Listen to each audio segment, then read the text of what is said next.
SPRM perlu rehatkan Azam Baki. Anwar Musa kantoi salah guna kuasa. UMNO sedia lawan Anwar di Perak. Ini rahsia sebenar mengapa DAP puji KJ.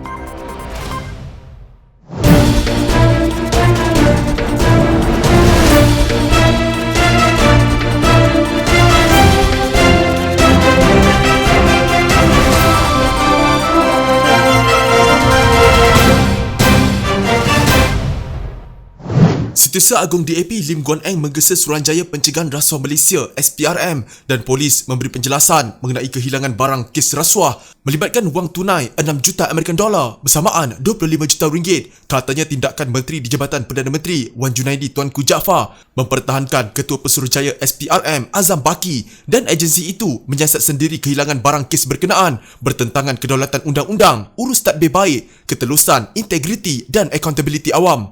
Beliau berkata Azam turut mendapat tekanan daripada orang awam supaya mengambil cuti rehat bagi memastikan tiada campur tangan dalam siasatan itu. Ini telah mencetuskan persepsi negatif dan kecurigaan orang awam terhadap campur tangan pada tahap tertinggi ketika pegawai SPRM yang didakwa terlibat dalam kehilangan barang kes direman 12 hari lalu dan SPRM hanya mengeluarkan kenyataan rasmi setelah tempoh reman berakhir, katanya dalam kenyataan. Beliau mengulas penahanan 3 pegawai kanan SPRM atas penyalahgunaan kuasa dan penyelewengan berhubung kehilangan barang kes milik bekas Ketua Pengarah Organisasi Perisikan 2 Malaysia MIO Hasanah Abdul Hamid. Lim berkata tindakan itu berbeza dengan amalan SPRM yang sengaja dan cepat mendedahkan maklumat kepada media mengenai ahli politik pembangkang yang ditahan atau akan didakwa di mahkamah kemudian hari. Atas sebab ini katanya Azam perlu mengambil cuti kerana beliau dilihat sebagai batu penghalang terhadap siasatan bebas dan mengikut lunas undang-undang tanpa rasa takut atau pilih kasih. Bagaimana SPRM boleh dipercayai untuk menyiasat dirinya sendiri di atas kesalahan jenayah tersebut? Perkara ini juga perlu dikendalikan polis apabila kes kecurian tidak berada di bawah bidang kuasa SPRM.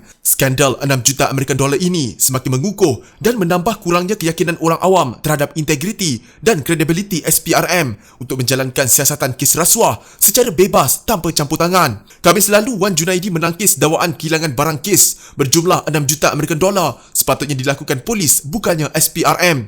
Beliau berkata SPRM sudah melengkapkan fail kes berhubung kehilangan barang kes itu sekaligus memudahkan agensi anti rasuah itu menjalankan siasatan lanjut. Katanya isu sama ada wajah merehatkan Azam akan dibawa kepada Perdana Menteri Ismail Sabri Yaakob.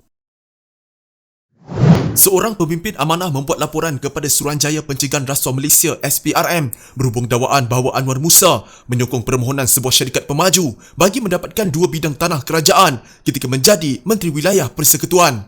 Ketua Amanah Parlimen Bandar Tun Razak Hayatul Kamil Terbudi 58 membuat laporan kepada SPRM setelah 2 surat tular di media sosial baru-baru ini. Surat pertama didakwa dihantar oleh Evermark Reality Sedia Berhad kepada Anwar pada 10 Ogos 2020 yang dikatakan bagi memohon mendapatkan 2 plot tanah di Jalan Pil, Kuala Lumpur untuk pembangunan bercampur. Manakala surat kedua ditulis oleh Anwar pada 15 September 2021 yang mengatakan dia menarik balik sokongan kepada pemaju berkenaan dalam permohonan mendapatkan tanah seluas 2.9 ekar berkenaan. Salinan surat ini telah dihantar kepada pemaju. Anwar kini merupakan Menteri Komunikasi dan Multimedia.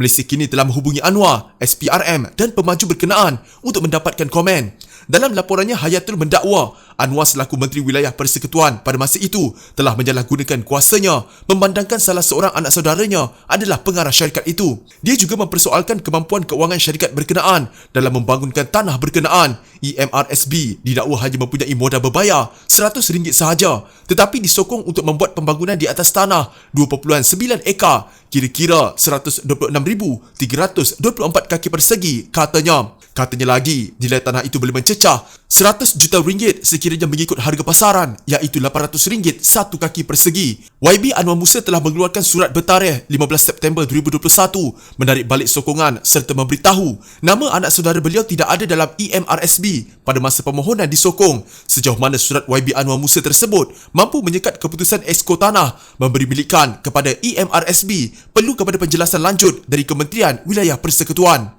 Saya meminta supaya SPRM membuka siasatan serta meminta Menteri Wilayah Persekutuan yang baru, YB Shahidin Kassim, membuat kenyataan rasmi untuk menyelamatkan tanah tersebut dan menyekat daripada jatuh kepada pihak yang tidak bertanggungjawab, katanya. Khamis lalu, Shahidin ketika sesi penggulungan bagi pihak Kementerian Wilayah Persekutuan KWP di Dewan Rakyat mengakui Evermark Realty Sdn Bhd telah disyorkan untuk pertimbangan kelulusan pemberi milikan tanah di bawah Seksyen 76 Kanun Tanah Negara. Permohonan pemberi milik tanah tersebut adalah di bawah Seksyen 76 Kanun Tanah Negara KTN ke atas tanah Plot A oleh Evermark Realty Sdn Bhd tersebut dipertimbangkan kelulusan dan ia masih belum boleh dianggap sebagai sempurna memandangkan pembatalan penrizapan di bawah Seksyen 64 KTN dan notis borang 5A belum dikeluarkan, katanya. Dia berkata, syarikat berkenaan juga telah membuat penambahan modal berbayar sebanyak RM2 juta pada Mei lalu.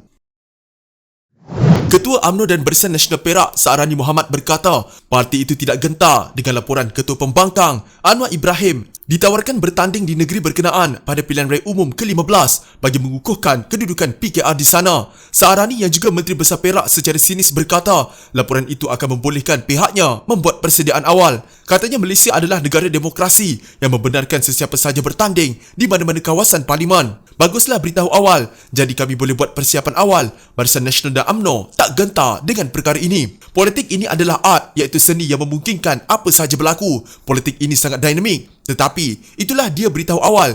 Kita pun bersiap awal lah, katanya dipetik utusan Malaysia selepas melawat kawasan terjejas akibat ribut di daerah Manjung. Sementara itu, Ahli Parlimen Lumut yang juga Setiausaha Agung Amanah Muhammad Hatta Ramli yang turut hadir dalam sidang akhbar itu berseluruh mengenai tindakan PKR Perak mempelawa Anwar bertanding di negeri itu. Kenapa pecahkan rahsia lebih awal, kata Hatta. Pengerusi PKR Perak Farhash Wafas Sabado Rizal Mubarak dilaporkan membuat tawaran itu dalam mesyuarat Majlis Pimpinan PKR Negeri baru-baru ini sebagai langkah untuk mengukuhkan usaha parti berkenaan menawar negeri terbabit. Katanya kehadiran nama besar seperti Anwar di Perak akan memudahkan PKR menawar negeri itu dan bekas timbalan Perdana Menteri itu dikatakan sangat responsif serta positif dengan pelawaan itu. Dalam perkembangan lain, Saarani menyifatkan cadangan pengerusi Majlis Pemulihan Negara Muhyiddin Yassin agar ia ditubuhkan di peringkat negeri dan daerah adalah bagus tetapi tidak pasti dengan pelaksanaannya. Ini kerana katanya terdapat jawatan kuasa tindakan daerah yang dipengerusikan pegawai daerah untuk membincangkan semua perkara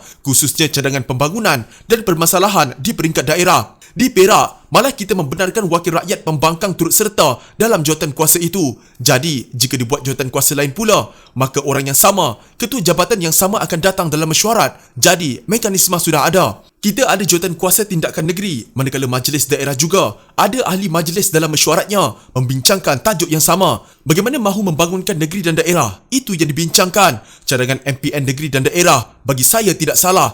Cuma kenapa mahu tubuh mekanisme baru sedangkan sudah ada mekanisme itu? Kita perkasakanlah mekanisme sedia ada itu.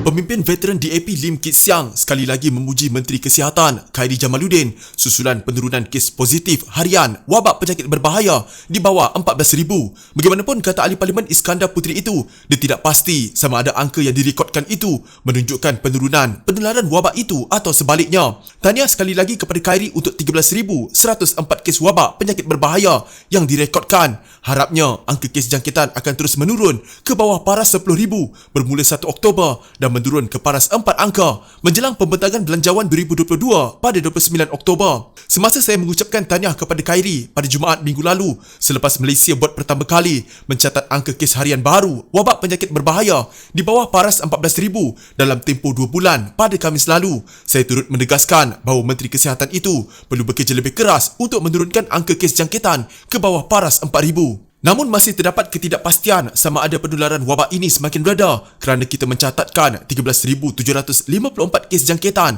pada Khamis lalu dan disusuli dengan peningkatan sebanyak 14,554 kes pada Jumaat dan menurun kepada 13,899 kes pada Sabtu, katanya dalam satu kenyataan. Pada 24 September lalu, Lim secara terbuka mengakui pelantikan Khairy sebagai Menteri Kesihatan adalah satu-satunya berita baik dalam peristiwa pembentukan Kabinet Perdana Menteri Ismail Ismail Sabri Yaakob. Dia mengucapkan tahniah kepada Khairi yang berjaya menurunkan kes harian wabak penyakit berbahaya di bawah 14,000.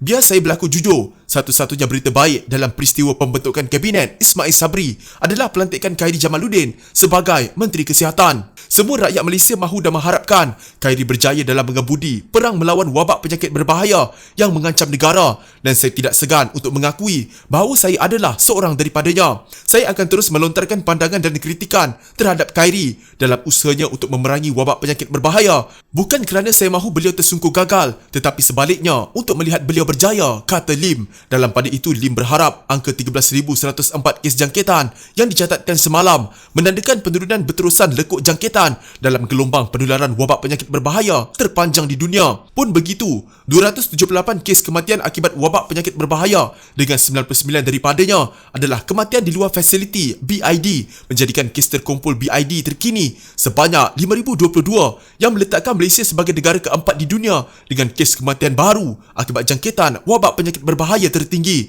Bukan sesuatu yang bagus, dan usaha keras diperlukan untuk menurunkan angka korban akibat jangkitan wabak penyakit berbahaya ke paras 2 angka. Saya tidak akan meminta maaf kerana menunjukkan obsesi yang mendalam terhadap wabak penyakit berbahaya serta mengharapkan Khairi berjaya dalam perang melawan wabak penyakit berbahaya kerana penularan wabak ini telah membawa ancaman yang besar terhadap Malaysia, katanya lagi.